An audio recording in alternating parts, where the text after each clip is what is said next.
It's a lie. It's all lies. The government lies to us. They put robots in the drinking water. They put spies in the toilets to watch us. You think it's a... Cover me! Suspect is proceeding on foot. They're killing you. You are being harvested by a marketing machine. You're not free. You're slaves. Freedom is a lie. They use drugs to control you. They did it to me for a long time. You need love.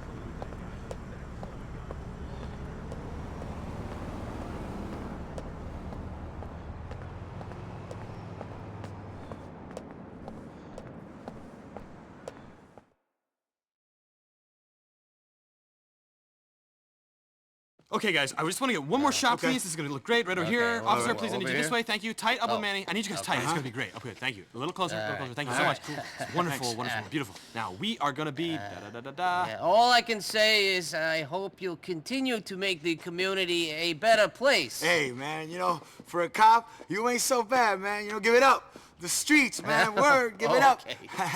Hey, Officer McCready, this is Nico right here. This is my man, Nico. Oh, good to meet you. I hear you're helping this guy with his vital work for our city. Oh, no, I'm just a tourist. Look, Manny, I gotta go. All right? Keep doing what you're doing. Thank you, officer. Thanks. Yeah, you know, it was a real big thing for me, you know what I'm saying? A real street cat to start working with the gatekeepers of the community to make things better. I mean, where I'm from, out here, man, police is a dirty word, man. Manny, you know? I got things to do. You, off.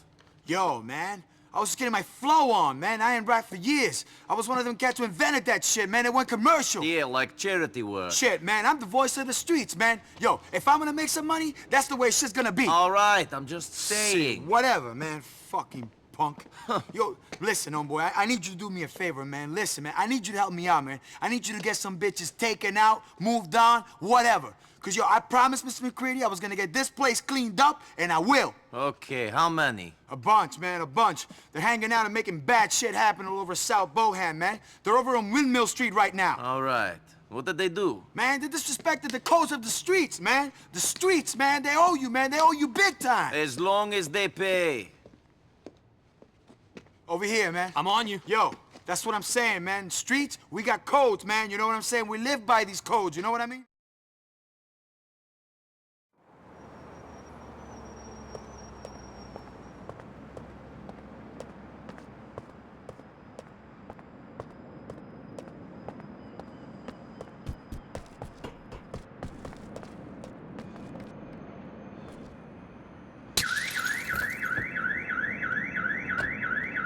Coming up in the next classic Raging Rock Block, some rebellious classics that have been used in car and tampon commercials. This is 97.8 Liberty Rock Radio.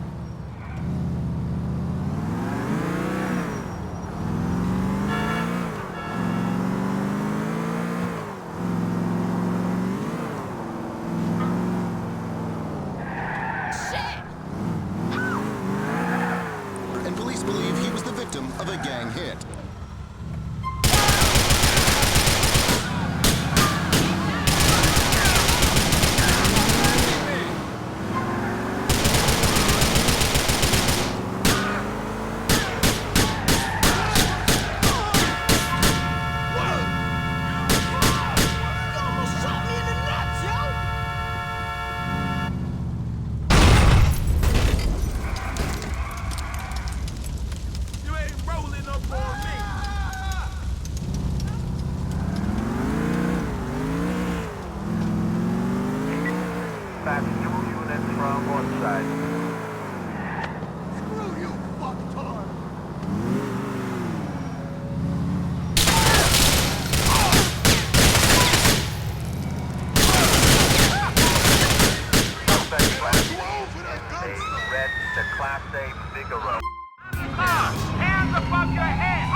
Manny, I got rid of your street problem. Now help me out with my financial one. Yeah, it's all business with you, kid, but that's okay. Money's what makes these streets sing, man. I'll call you when I get more work. Stay safe, stay real.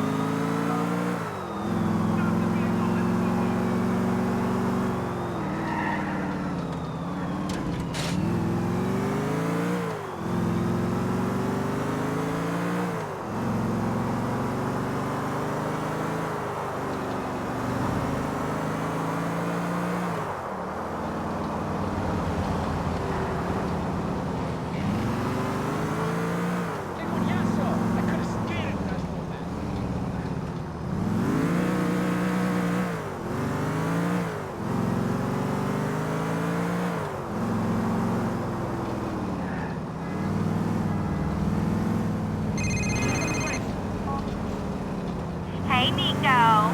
You tired of Manny yet? I was tired of him as soon as I saw him. I got someone else who might have some work for you. Elisabetta Torres. She's got an apartment on San Quentin in Fordside. Meet me there. Hey, can you move out of the way?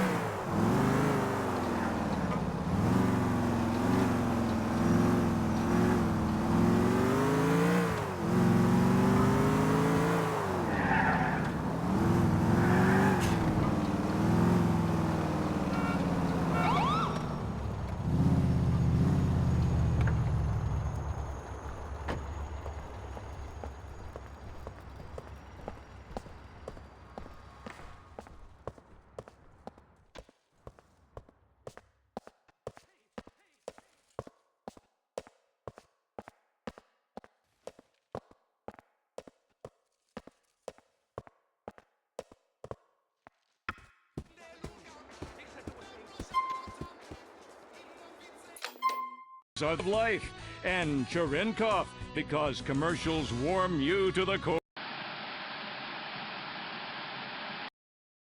Chew?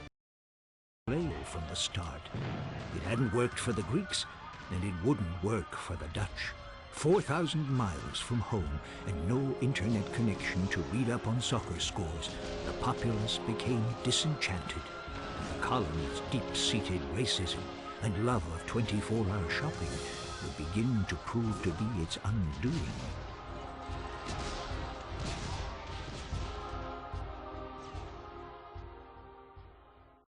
What happens when you take a whole chicken, pack it full of mashed potatoes, top it full of gravy, insert some corn, then deep fry it?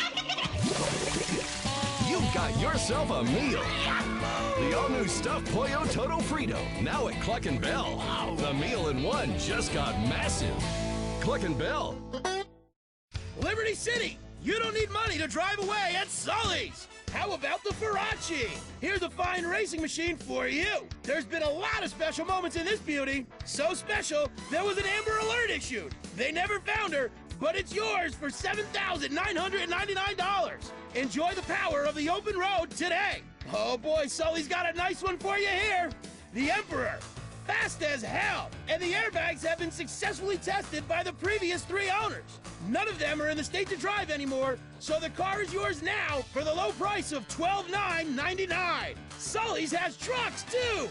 The EXT! Nothing makes you feel manly like driving a truck covered in another man's blood. It's got dark upholstery that doesn't show stains. It's a forensics dream. We call it the Science of Crime Special. Only $10,499. Head down to Sully's Automart right now. These and other bargains are going fast. Remember, Sully says it's pre-owned. It's not used. Liberty City, a town on the edge. A town at the daybreak of dawn, a city at the gate of the universe, a city at the limit of metaphor, deep into the point where hyperbole becomes gibberish.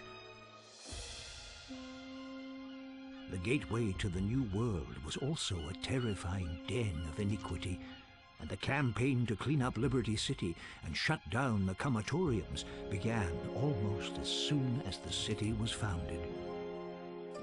What most people don't know, but what I discovered through extensive reenactments, purely for research of course, was that in the comatoriums they used pig fat as lubrication, which in many ways is far superior to modern-day petroleum jelly. Another thing worth bearing in mind is that in the spring of 1647, the East India Trading Company hired a cross-dressing director general for New Rotterdam named Gloria Hole. He had lost his right leg in an unfortunate industrial accident while preaching the good word to some savages by, blowing them up with a cannon, which backfired. Puritanical and self-righteous, he had orders to return civility and productivity to the colony. Within weeks, he had banned drinking, smoking, fornicating with Indians, Texas Hold'em, missing church, anal beads, laughter, and imposed strict fines for male camel toe and whistling in public. It wasn't well received. The city was burned to the ground.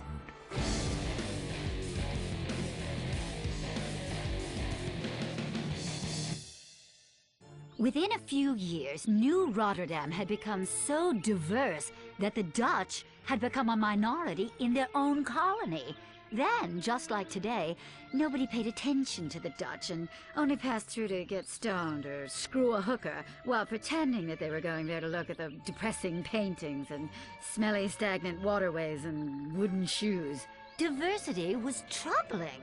And with diversity comes chaos, as we know to our peril today. Nietzsche said that, and he was so clever he ended up in a lunatic asylum. Then, leaders began to fear the worst. They were totally petrified of the Jews showing up. Taxes were reduced so everyone could afford their own firearm, and a pattern for the country was now set in stone. Ignorant, scared xenophobes armed to the teeth trying to protect their borders. It's always been a great nation. What? I'm not racist. On August 27th, 1664, heavily armed British warships entered the harbor. The colonists signed a petition requesting to be ruled by the British, so they wouldn't have to brush their teeth any longer and could be certain they were better than everyone else.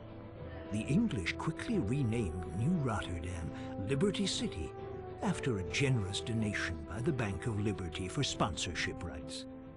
Every single place the British population went, the invisible hand of God prepared a space for them by, well, conveniently destroying and eradicating the native population. Soon the colony expanded, and areas were named after heavily inbred members of their Germanic royal family. Broker was named after Sir William Broker III, the king's bastard son, who was conceived by a milkmaid. The region to its north was called Dukes after the word dookie, as the people in the area smelled like shit. The peninsula to the north of that was named Bohan, after Bohan, a Dutch word meaning Dutch word. And the area across the river was dubbed Alderney, after Philip de Alderney, who was the only person who could tolerate living in an oily, mosquito-filled swamp full of industrial wastelands and soccer moms. But things wouldn't be quiet for long. Pretty soon, the residents of Liberty City began to fight with the British over taxes. Americans felt, and rightly so, that they shouldn't have to pay any taxes. Let the markets sort it out. Poor people will die, rich people will win. Welcome to progress. And so began the American Revolution. A bloody battle by men and women who wanted to leave the tyranny of England's tax structure that paid for burdensome health care and unnecessary public education. This was a war agitated by a number of musket companies who knew they would win whatever the outcome. And of course you can still see that rich tradition today. Americans don't want health care or education. No, we want guns and fireworks shows and wars so politicians can invest in armament companies and clean up. And of course we want drugs. Oh, yes, lots of those. Strong ones you take with young co-eds when discussing their thesis and then begin to rub their thighs while they say, "Didn't I hear you on that documentary?" And you whisper to them until they pass out. But I digress. The American Revolution was bloody. Soon the French joined in the war to help the struggling American insurgency. No, they did not. Yes, they did. They joined in by sending a big statue, which won us the war when the British all died laughing at a giant Martian transvestite eating an ice cream cone. Whatever. We saved their asses in WW2. Get me some freedom fries. The Revolutionary War quickly ended. Residents pulled down the statue of King George and melted it into gold chains, gold teeth, and golden toilet seats. The Union Jack was taken down in Liberty City, replaced with the Stars and Stripes, and the newly liberated Americans celebrated. Soon this entrepreneurial spirit took hold, and Liberty City was unstoppable. Yes, although they were free, the people lived in squalor. You could buy a young boy on the streets for, a few pence. It was a great time to be in the top 5% of the population. It was a great time to be white. Yes, but soon meddlers like Alexander Hamilton and Thomas Jefferson came in to change the successful agrarian-based slave economy to one of excessive service fees for concert tickets and huge turnpike tolls. With slavery soon outlawed in Liberty City and the other northern colonies, righteous women were forced to spend time under the train tracks, servicing men for 3 pence. You could get your knob slob for less than the price of a donut. It was a nation on the up. The politicians were having a field day. You couldn't get them to vote because they were all out having their knobs slobbed. To keep the country moving forward, the capital of the nation was moved from Liberty City to a malaria swamp on the banks of the Potomac, miles to the south. Thankfully, the politicians moved out of Liberty City, and the stage was set for organized crime and mobs to really make a difference. The city soon became, well, a microcosm of all the contrasting elements of modern life. Palaces, self-extravagance, squalor, tenements, trannies, men, women, and children crowded together like a nest of cockroaches. Just like the Liberty City of today, only with less rich hedge fund dorks trying to be homeboys.